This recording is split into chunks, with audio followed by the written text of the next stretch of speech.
353.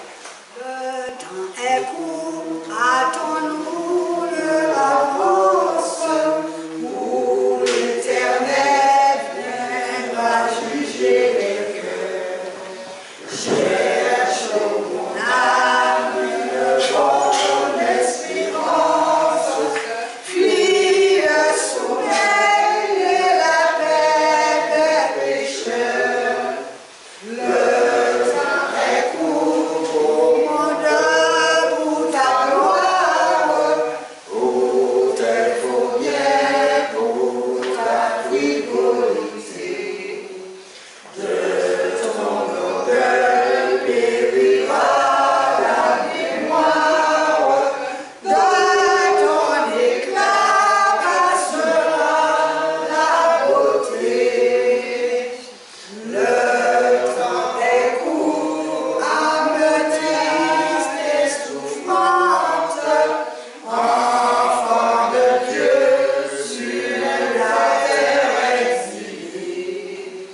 Lève les yeux, encore un peu d'attente, et vers ton Dieu tu seras consolé. Le temps est court pour finir notre tâche. Allons donc, puisqu'il est encore jour. Agis chrétien et combat sans relâche. Ton maître vient, sois prêt pour son retour. Laisse la parole à Frère Bétrel pour le Seigneur vent de l'étude. Sœurs, bienvenue dans la maison du Seigneur pour écouter sa parole. Que la paix et la grâce de notre Seigneur Jésus-Christ soient avec chacun de nous et nous accompagnent ce matin. Merci. Amen.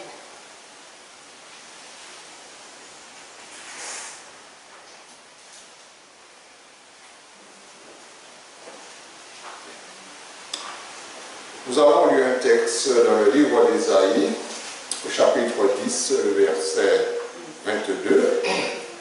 Ésaïe, chapitre 10, nous avons le texte que nous allons reprendre, et au verset 22. Il est dit, quand ton peuple, ô Israël, sera comme le sable de la mer, un reste seulement reviendra. La destruction est résolue, elle fera déborder la justice. Ici, nous allons parler aujourd'hui du reste.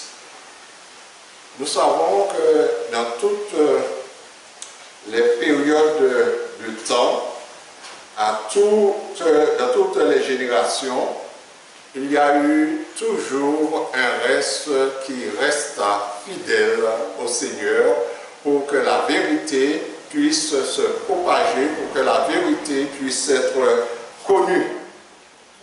Et jusqu'à notre époque, il y a aussi toujours un reste. Et pourquoi je dis un reste? Car aujourd'hui, tous nous disons que nous sommes chrétiens. Et cependant, je dis un reste. C'est tout simplement parce qu'il y a toujours un reste avec la vérité présente. Avec la vérité que nous devons connaître, la vérité pour notre époque. Il nous est dit dans le livre de Romains, et Paul reprend le passage d'Ésaïe dans le livre de Romains au chapitre 9, le verset 27 à 29. Romains 9, 27 à 29. Et Paul dit ici, Ésaïe de son côté écrit au sujet d'Israël, quand le nombre des fils d'Israël serait comme le sable de la mer, un reste seulement sera sauvé. car le Seigneur exécutera pleinement et promptement sur la terre ce qu'il a résolue. Et comme Ésaïe l'avait dit auparavant, si le Seigneur des armées nous eût laissé une postérité, nous serions devenus comme Sodome et Gomorrhe. Nous aurions été semblables à Gomorrhe. Cela veut dire tout simplement que si le Seigneur n'avait pas fait grâce à Sérès, eh bien nous serions aujourd'hui comme Sodome et Gomorrhe, détruits, anéantis, comme Sodome et Gomorrhe, détruits, anéantis. Mais le Seigneur nous fait grâce et aujourd'hui encore, il a un reste sur cette terre. Dans le livre d'Apocalypse, au chapitre 12 et le verset 17, nous disons: ce reste n'est pas favorisé sur la terre. Donc, au chapitre 12 et le verset 17, nous lisons: et le dragon fut irrité contre la femme, et il alla faire la guerre à qui? Au reste de sa postérité et à ceux qui gardent les commandements de Dieu et qui ont les témoignages de Jésus. Et voilà, nous arrivons à un point où nous devons comprendre qui sont les restes. Le reste, ce ne sont pas ceux qui se disent chrétiens, mais ici, il nous indique qui le dragon attaquera. Il attaquera qui? Ceux qui gardent le commandement de Dieu, Jésus, le commandement et les témoignages de Jésus. Qu'est-ce que c'est les témoignages de Jésus? Effectivement, l'esprit de prophétie, c'est le témoignage de Jésus et les commandements de Dieu. Donc, ce sont ceux-là qui feront partie du reste, ceux qui gardent les commandements de Dieu et qui ont le témoignage de Jésus. Dans le livre de Romains, nous revenons dans Romains au chapitre 11 et le verset 5, Romains chapitre 11 et le verset 5.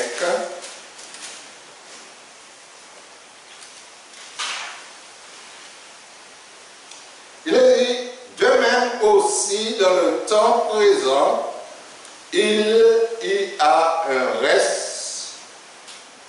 selon l'élection de la grâce. À l'heure actuelle, dans le temps où nous vivons, il y a un reste. Et ce reste-là, quelles sont les caractéristiques de ce reste-là? Eh bien, effectivement, ils gardent les commandements de Dieu et ils ont aussi la foi de Jésus.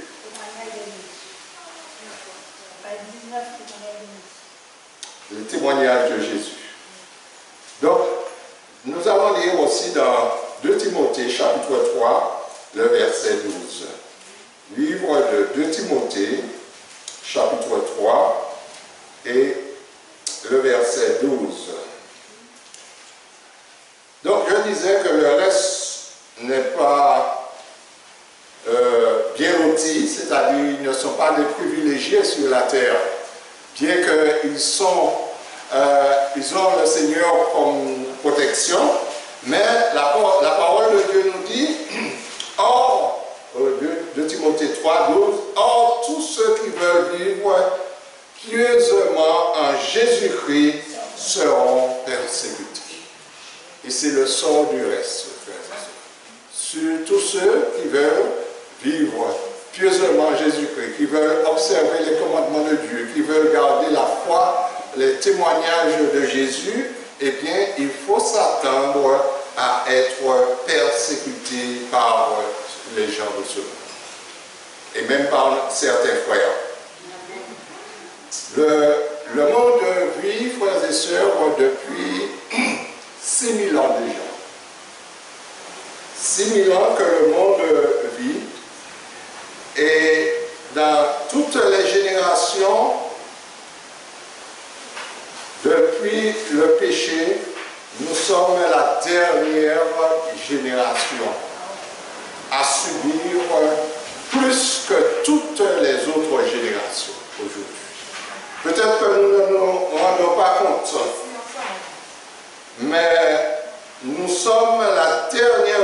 génération et la génération de la fin.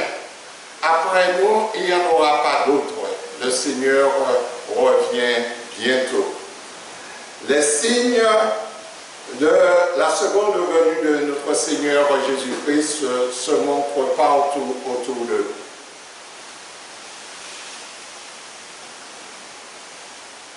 Et aussi, il nous est dit dans le livre d'Apocalypse 12, que nous lirons Apocalypse chapitre 12, le verset 12.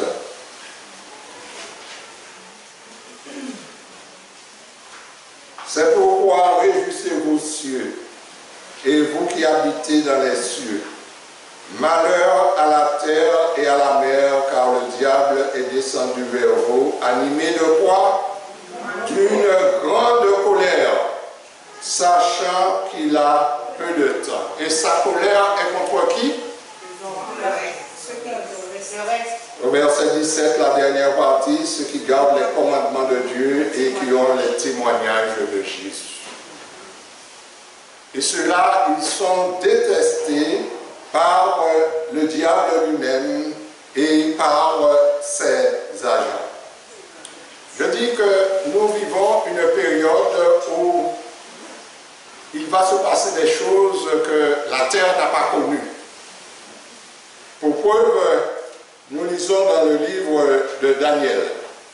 Daniel au chapitre 12 et les versets 1 à 3. 1 et 3 plutôt. Il est dit en ce temps-là, se lèvera Michael, le grand chef, le défenseur des enfants de ton peuple. Et ce sera une époque de détresse telle qu'il n'y en a point eu depuis que les nations existent jusqu'à cette époque. En ce temps-là, ceux qui seront trouvés, comment? Inscrits dans le livre seront sauvés. Pour être inscrits dans le livre, que faut-il, frères et sœurs? Quel parcours devons-nous faire? Combien de pèlerinages devons-nous faire? Combien de chemins de croix? Pour être inscrit dans le livre, il faut tout simplement observer les commandements de Dieu et aussi les témoignages de Jésus. Au verset 3, il nous a dit, ceux qui auront été comment? Intelligents, pas intellectuellement brillants, parce que le Seigneur dit, oui, les pauvres en esprit, hein, car ils hériteront le royaume des cieux. Ce n'est pas ceux qui ont fait des grandes écoles, il ne faut pas voir cela comme ça. Non, il a dit, ceux qui auront été intelligents brilleront comme la splendeur du ciel, et ceux qui auront enseigné la justice à la multitude brilleront comme les étoiles à toujours et à perpétuité. Ferons-nous partie de cela, frères et sœurs? Travaillons-nous à faire partie de ceux-là, de ceux qui auront enseigné la justice à la multitude? Quel est le travail du reste ici-bas?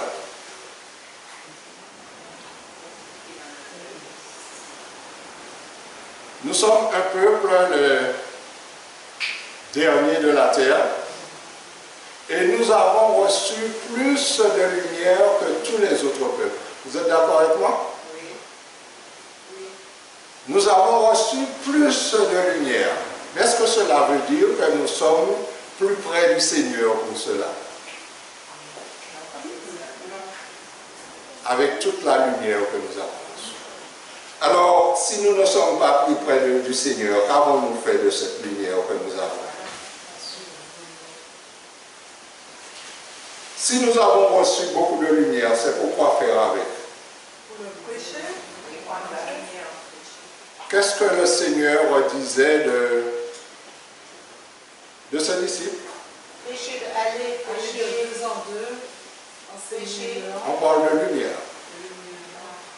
Et pas une 50 lumière. répandre On ne va pas le cacher son moisson, mais de le mettre pour que tout le monde puisse le voir. Vous êtes la lumière du monde. Et cela continue. On n'allume pas une lampe pour la mettre sur le boisseau, mais pour la mettre sur la table et éclairer tous ceux qui sont dans la maison. Donc le Seigneur nous fait comprendre que ceux qui feront partie du reste, ils seront aussi la lumière du monde. Ils vont éclairer les autres. Ils vont les amener à la lumière, les sortir des ténèbres pour les amener à la lumière. Il y a un passage que je n'ai pas noté, mais qui me vient maintenant, je crois que c'est dans 2 Pierre. 2 Pierre, je n'ai pas noté ce passage, mais donc je vais le citer tout simplement, puisque je ne... Vous, au contraire, vous êtes une race élue, un sacerdoce royal, une nation sainte, un peuple acquis, afin que vous, c'est là, vous annonciez les vertus de celui qui vous a appelé d'où? Des ténèbres à son admirable lumière. Et c'est le rôle que nous avons, c'est de publier cette lumière, car nous étions nous aussi des ténèbres, mais le Seigneur nous a amenés à la lumière pour que nous puissions, en faisant partie de son peuple du reste, nous puissions faire connaître la lumière de notre Seigneur et enlever les gens des ténèbres. Et Romain nous dit que c'est l'heure de vous réveiller en fin de sommeil, car maintenant le salut est plus près de nous que lorsque nous avons cru. Donc, dans le livre de 2 Timothée, au chapitre 3, le verset... Alors nous disions que nous ne sommes pas plus près du Seigneur pour cela. Parlant de notre époque, le Seigneur, à travers l'apôtre Paul, nous montre quel est l'état de notre monde à la journée d'aujourd'hui. Il a dit dans 2 Timothée au chapitre 3, à partir du verset 1er, « Sache que dans les derniers jours, il y aura des temps difficiles. » Sommes-nous déjà au dernier jour? Depuis longtemps, nous sommes déjà dans les derniers jours. Et comment sont les hommes aujourd'hui? Car les hommes seront égoïstes, amis de l'argent, fanfarons, hautains, blasphémateurs, rebelles à leurs parents, ingrats, irréligieux. Insensibles, déloyaux, calomniateurs, intempérants, cruels, ennemis de gens de bien, très emportés, enflés d'orgueil, aimant le plaisir plus que Dieu, ayant l'apparence de la piété, mais rognant ceux qui en fait la force. Et quel conseil nous est-il donné ici? Éloigne-toi de ces hommes. Aujourd'hui, lorsque nous regardons l'état de notre monde, frères et sœurs, il n'y a plus de sensibilité. On égorge quelqu'un comme une bête, tout simplement. Nous avons vu les méfaits de la police dernièrement, lorsqu'on nous a rapporté cet homme qui est mort sous le genou de ce policier en demandant grâce. Les hommes sont insensibles, calomniateurs, intempérants, cruels, et il est dit ennemis de gens de bien. Souvent, lorsque vous êtes quelqu'un de bien, on vous évite plutôt d'être en relation avec vous, parce que vous allez remettre toujours les gens sur le bon chemin, sur la voie droite. Alors on évite de votre compagnie, en quelque sorte. Lorsqu'il est parlé ici de la relation familiale, où il est parlé ingrat, les enfants sont aujourd'hui ingrats, irreligieux, rebelles à leurs parents, eh bien, frères et sœurs, lorsque nous regardons, nous qui sommes chrétiens, nous regardons les enfants agir avec leurs parents, nous nous demandons souvent, mais dans quel siècle nous sommes? Dans le livre de Jude, au chapitre Jude 16, le verset 16 et 18, Jude 16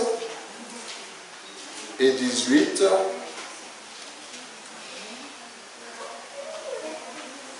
il nous a dit ceci. Ce sont des gens qui murmurent, qui se plaignent de leur sort, qui marchent selon leur convoitise, qui ont la bouche des paroles, qui ont à la bouche des paroles hautaines, qui admirent les personnes par motif d'intérêt. Les gens qui aiment flatter les autres pour pouvoir tirer des bienfaits. Aujourd'hui, nous les retrouvons comme cela.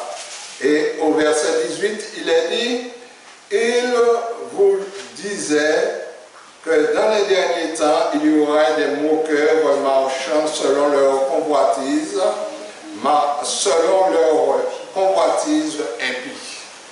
Au verset 19, ce sont ceux qui provoquent des divisions, hommes sensuels, n'ayant pas l'esprit. Donc aujourd'hui, est-ce que ce sont des choses que nous reconnaissons? Ce sont des faits qui se réalisent aujourd'hui. Et tout cela, frères et sœurs, font partie de notre époque. Dans 1 Timothée 4, le verset 1er, 1 Timothée chapitre 4 et le verset 1er. Mais l'Esprit dit expressément que dans les derniers temps, quelques-uns abandonneront la foi pour s'attacher à des esprits séducteurs et à des doctrines de type. Aujourd'hui, frères et sœurs, ce qu'on ne voyait pas dans le passé, des églises de Satan. Et les gens y vont comme s'ils venaient à l'église de Dieu en plein jour. Auparavant, tout cela était caché dans les ténèbres. Mais aujourd'hui, c'est mis au grand jour et avec des publicités, avec des pages d'internet pour pouvoir donner gloire à Satan. Qu'en est-il de tout cela? Dans le livre Tragédie des siècles,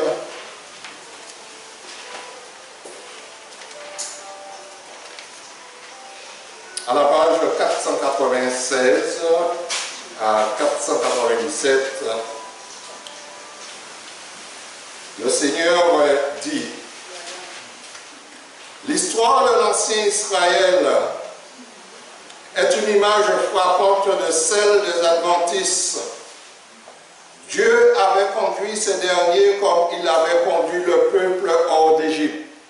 C'est-à-dire que nous avons été pris dans les ténèbres de ce monde et nous avons été amenés à la lumière.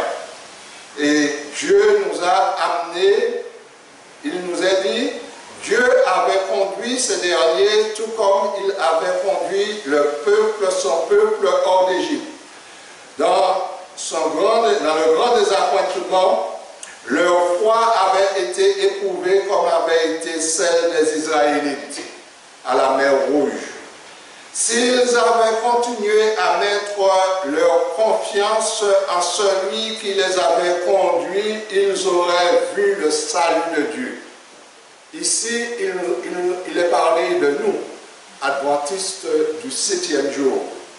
Il est dit, s'ils avaient continué à mettre leur confiance en celui qui les avait conduits, ils auraient vu le salut de Dieu.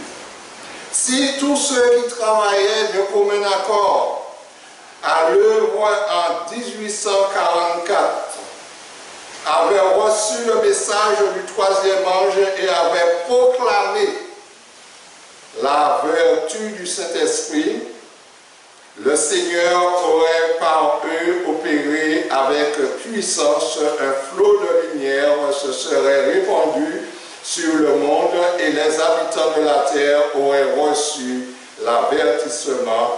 L'œuvre se serait achevée et il y a des années que le Seigneur serait revenu pour introduire les saints dans sa gloire.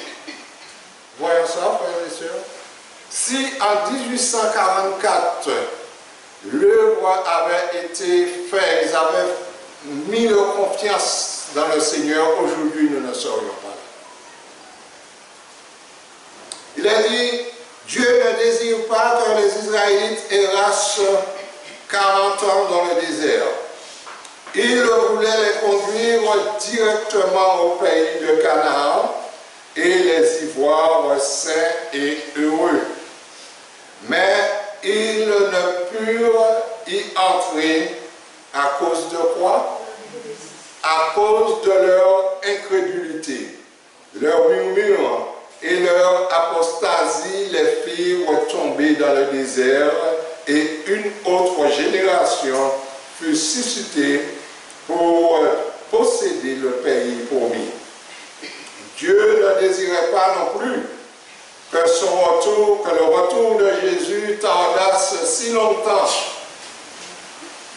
et que ses enfants demeurent tant d'années dans le monde, dans un monde de douleur et de larmes. Quel monde nous vivons aujourd'hui? Un monde de douleur et de larmes. Mais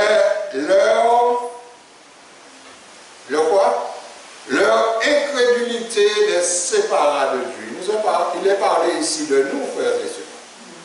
Il est dit que notre incrédulité nous sépare de Dieu. Ayant refusé d'accomplir la tâche qu'il leur avait assignée, ils ont été remplacés par d'autres. C'est par miséricorde envers le monde que Jésus tarda sa venue afin de donner aux pécheurs l'occasion d'entendre l'avertissement et de trouver en lui un abri au jour de la colère de Dieu. Ainsi, frères et sœurs, il est dit que cela se répète. C'est toujours par incrédulité que nous sommes retardés. Mais il est dit une chose ici. Ayant refusé d'accomplir la tâche qu'il leur avait assignée, ils ont été remplacés par d'autres. Qui c'est? De qui il est parlé ici? Des Adventistes. Du texte. Par qui ils ont été remplacés? Eh bien, par un reste. Ce reste qui garde les commandements de Dieu et qui ont la foi de Jésus. Et ce sont eux qui poursuivent maintenant dans toute la vérité. Donc, aujourd'hui, nous voyons, frères et sœurs, que si nous voulons faire partie du reste, quel devrait être notre objectif? Garder les commandements de Dieu et les témoignages de Jésus. Dans Jean 14, Jésus dit, si vous m'aimez, gardez mes commandements. Donc, et à partir de ce moment-là, eh bien, le Seigneur nous conduira. Nous aurons des tribulations sur la terre. D'ailleurs, le Seigneur l'a dit, hein, vous aurez des tribulations sur la terre, mais prenez courage, j'ai vaincu le monde. Qui a eu plus de tribulations dans ce monde? N'est-ce pas Jésus lui-même? Et n'a-t-il pas remporté la victoire? Oui. Donc, dans le livre d'Apocalypse, nous avons lu que le diable, il était furieux, il était en colère, et il est descendu avec une grande colère, sachant qu'il a peu de temps. Mes frères et sœurs, ce même peu de temps que le diable a, c'est ce même peu de temps que nous avons, nous aussi, pour pouvoir nous préparer à vivre les âges sans fin de l'éternité. Et ce peu de temps-là qu'il a, c'est pour nous empêcher de nous préparer. C'est pour nous mettre des obstacles. C'est pour nous mettre la persécution. C'est pour nous mettre la pression. C'est pour nous mettre tout, pour que nous puissions murmurer, pour que nous puissions regarder à l'autre et non pas à notre Seigneur Jésus-Christ. Alors, c'est à nous de voir si nous pouvons lui résister.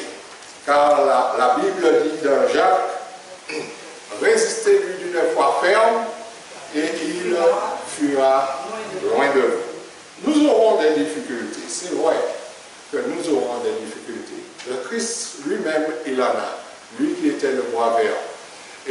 Mais il nous a dit que nous ne devons pas regarder les difficultés, même s'ils apparaissent comme des montagnes, mais nous devons regarder par-dessus cette montagne. Et qu'est-ce qu'il y a par-dessus la montagne? C'est Jésus. Et par-dessus toute difficulté, il y a effectivement Jésus. Mais dans chaque génération, frères et sœurs, il y a eu un reste pour appeler les pécheurs à la repentance. Ce fut le cas d'Enoch. Enoch, ce fut le cas aussi de Noé. Et il nous a dit dans le livre de 1 Pierre au chapitre 4, le verset 7, 1 Pierre 4, le verset 7,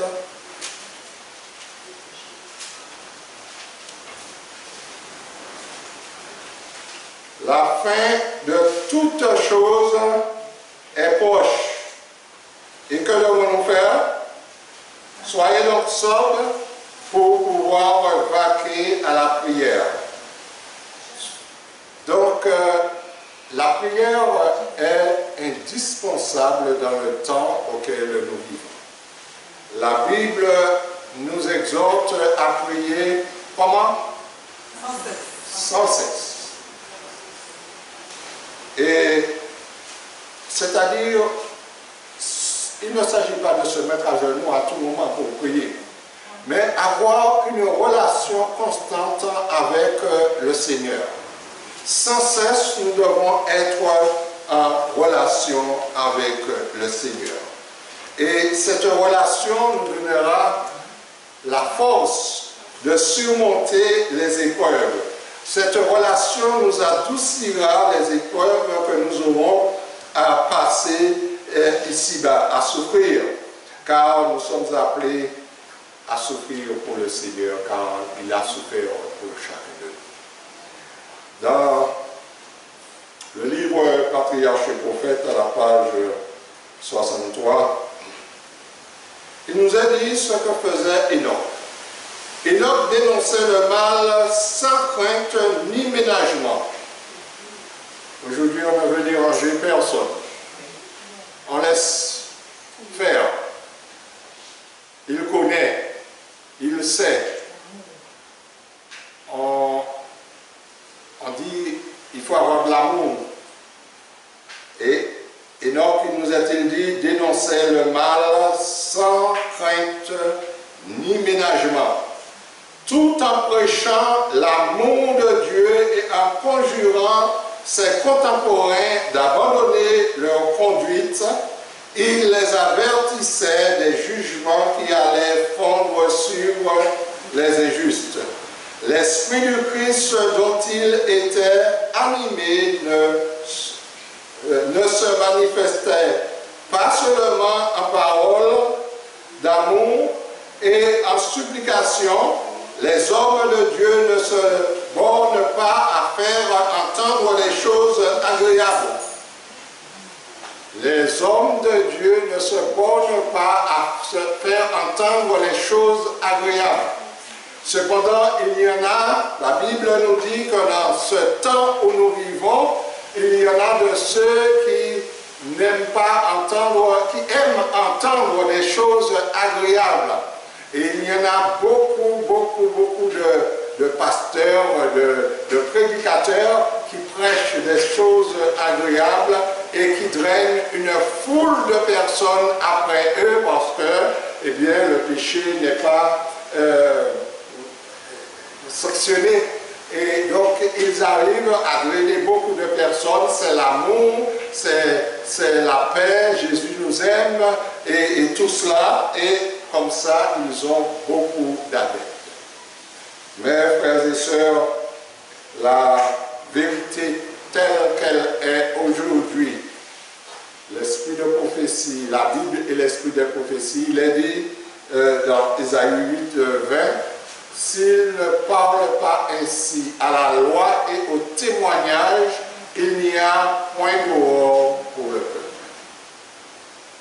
Dans le cœur et sur les lèvres de ses messagers, le Seigneur remet des vérités brûlantes et tranchantes comme des épées.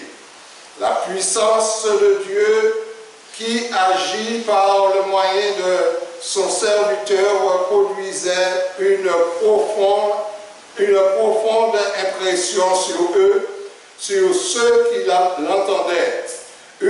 Un certain nombre d'entre eux prenaient garde aux avertissements et reconnaissaient que leur incrédulité,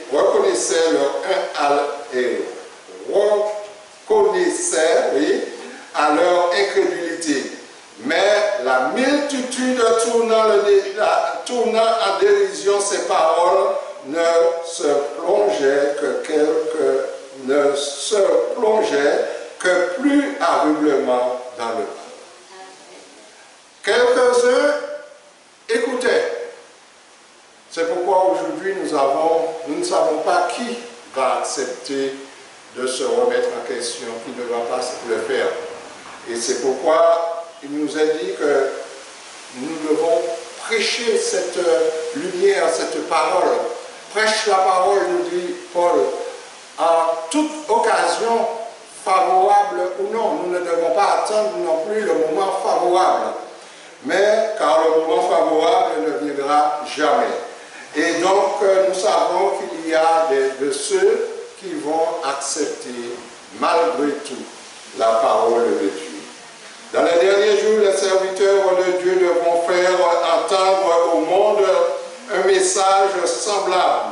Message qui sera également accueilli par le doute et le sarcasme, tout comme les antédiluviens repoussèrent les représentations de l'homme qui marchait avec Dieu.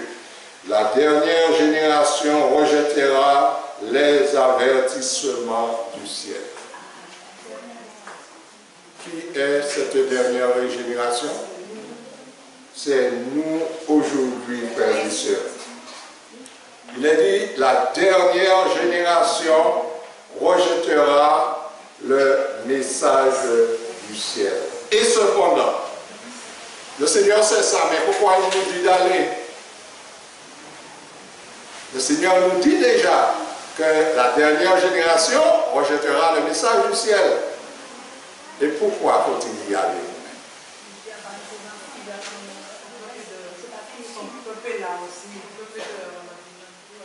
La lumière ne peut pas rester cachée, frères et sœurs.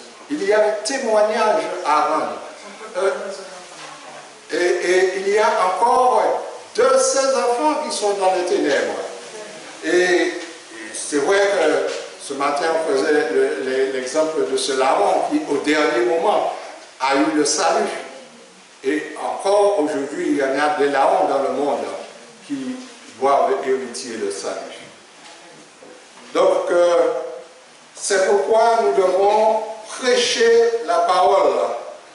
Et quoi que cela nous coûte, même nous savons qu'il est dit que nous allons être tournés en dérision.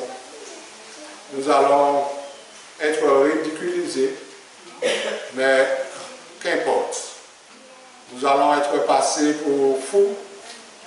Comment on aurait été passé aux yeux de ces gendres, de ces... l'eau, du moins. L'eau, excusez-moi. Comment il a été perçu par ses jambes et par, même par ses enfants, parce que l'eau il n'a même pas pu sauver sa famille.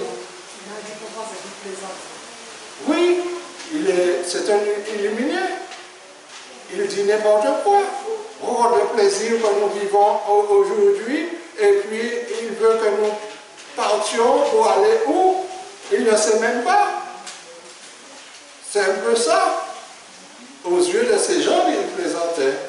Mais à peine qu'il a quitté Soudan, qu'est-ce qui s'est passé?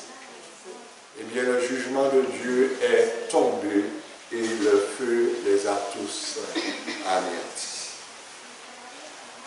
Dans le livre Événements des derniers jours,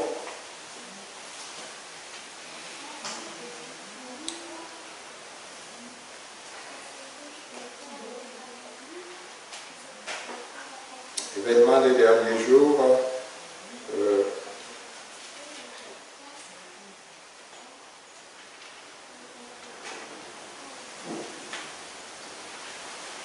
il nous a dit ceci. C'est le paragraphe 46.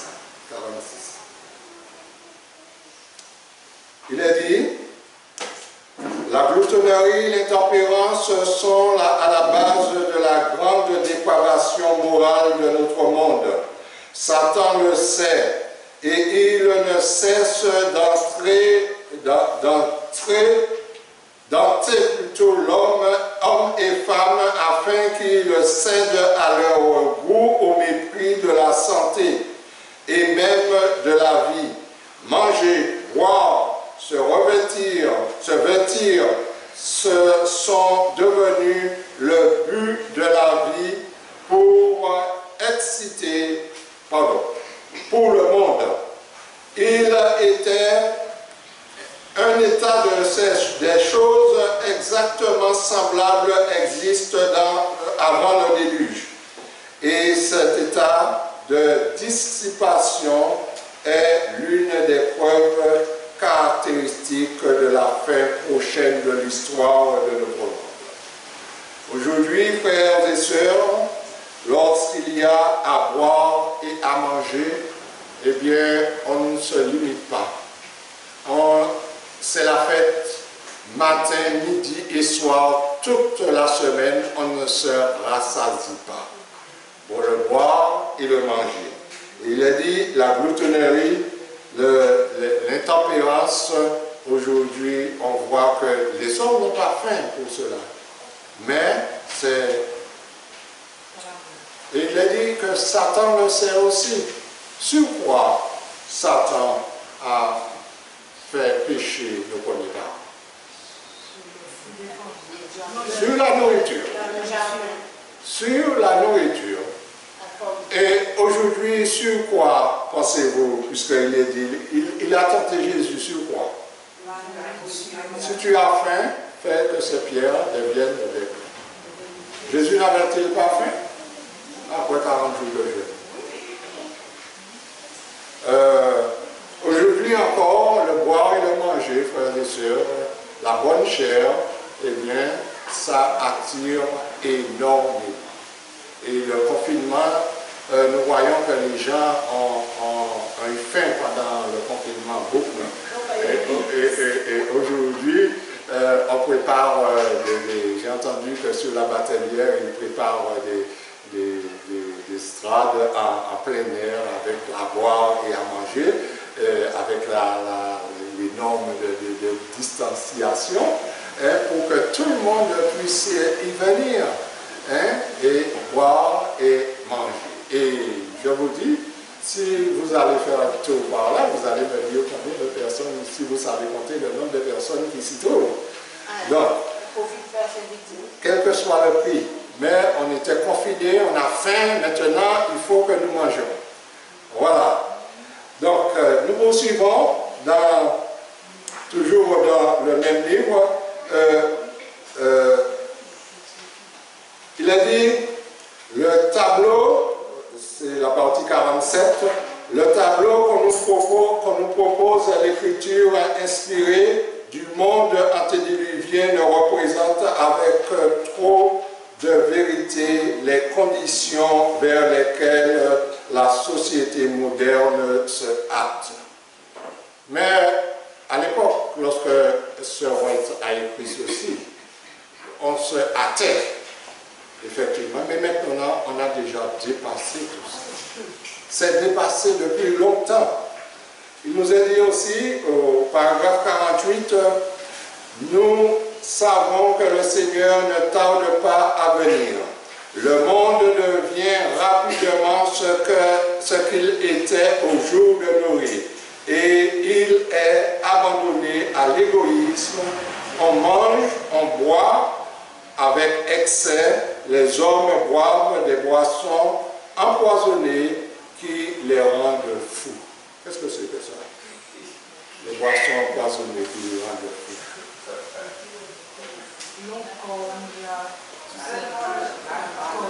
L'alcool, la drogue mélangée à l'alcool, aujourd'hui, ils font des cocktails qui effectivement les rendent fous. Aux États-Unis, il y a une drogue, lorsqu'on le prend, eh bien c'est dans la rue qu'on vous ramasse et qu'on vous amène à l'hôpital. Et si vous restez trop longtemps dans cette position-là, c'est fini. C'est fini. Comment? Oui, ils meurent dedans. Et cependant, ça fait leur plaisir pour pouvoir continuer dans cette direction. Au jour de Noé, il nous a dit, l'écrasante majorité des hommes étaient opposés à la vérité et épris d'une quantité d'erreurs. Le pays était rempli de violence, guerre, crimes, les meurtres étaient quotidiens et il le serait ainsi avant la seconde venue de notre Seigneur Jésus-Christ. Qu'est-ce qui doit nous étonner aujourd'hui? Qu'est-ce qui doit nous étonner? Il est dit que ce qui arrivait au temps de Noé, c'est que le pays était rempli de violence, de meurtre, et aujourd'hui, frères et sœurs. C'est ce qu'on voit aujourd'hui, Amérique condamnée. Oui. Les gens sont sortis. On trouve des gens morts par-ci, par-là, sans même savoir. Les jeunes aujourd'hui, ils n'ont plus le temps, ils sont bien armés, et pour un oui, pour un non, eh bien, on tire et on tue. Donc, c'est 2 Timothée 3, on trouve son accomplissement. Les gens sont insensibles. La vie n'est rien pour les hommes à la journée d'aujourd'hui. On a parlé d'éducation dans la famille ce matin, mais souvent, frères et sœurs, ce ne sont plus les parents qui éduquent les enfants. De très jeunes enfants déjà sont enrôlés dans la drogue en quelque sorte. Et les parents ne peuvent plus rien dire, puisque avec les enfants ça passe mieux qu'avec les adultes au point de vue comment distribution, puisque les jeunes hommes ne s'intéressent pas tellement.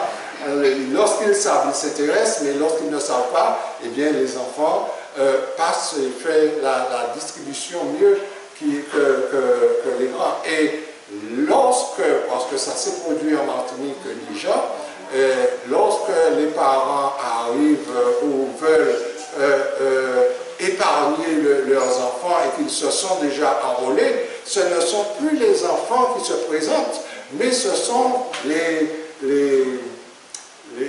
dealers eux-mêmes qui se présentent et disent aux parents, menacent les parents, tu ne touches pas à cet enfant-là, car il va t'arriver des choses. Et souvent, la chose demeure ainsi. Donc, lorsqu'on a laissé aller l'éducation, lorsque les parents ont lâché la main pour l'éducation de leurs enfants, eh bien, ils peuvent en récolter des choses qui leur feront du très mal par la suite. Dans le livre,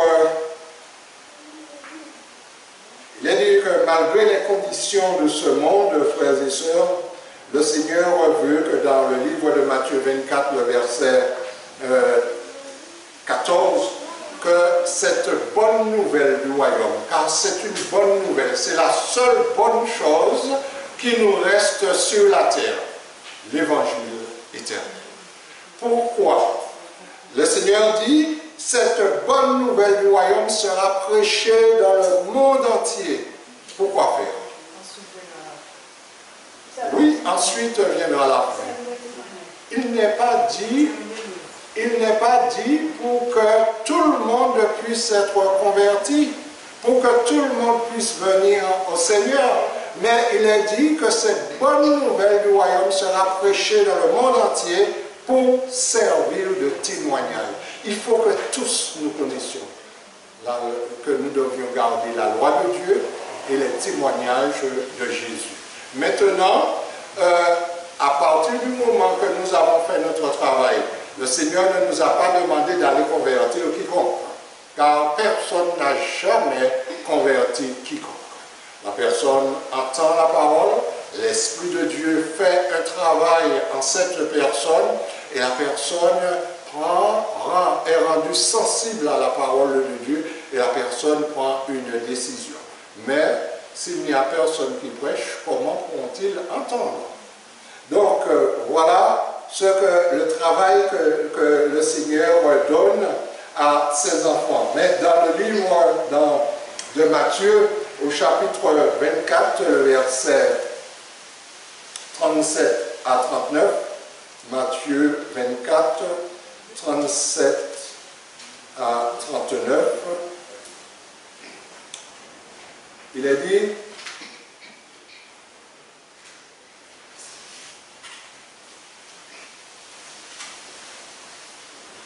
car comme l'éclair part de l'Orient et se montre à l'Occident, ainsi sera l'avènement de notre Seigneur, l'avènement du Fils de l'homme.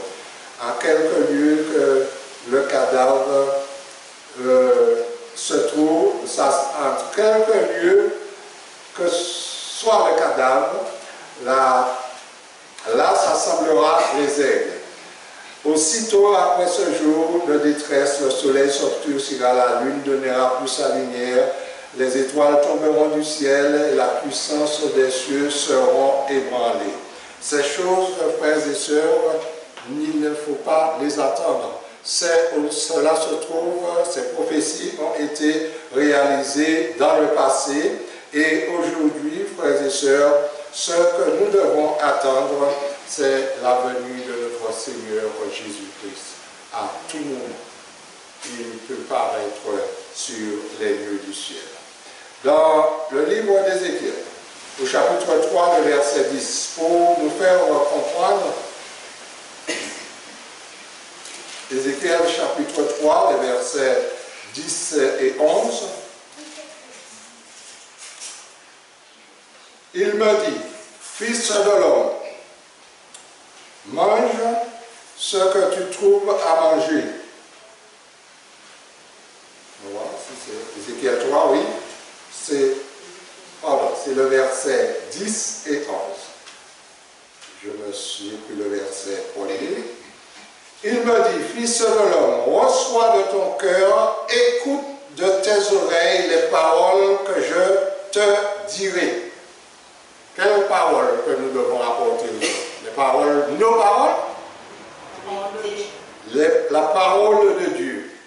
Va vers les captifs, vers les enfants de ton peuple, tu leur parleras et qu'ils t'écoutent, qu'ils ne t'écoutent pas, tu leur diras, ainsi parle le Seigneur éternel.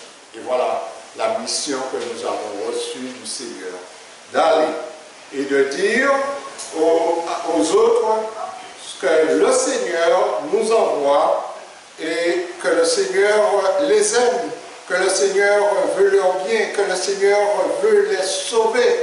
Frères et sœurs, est-il difficile pour vous de quitter vos occupations et de partir en vacances pour un mois?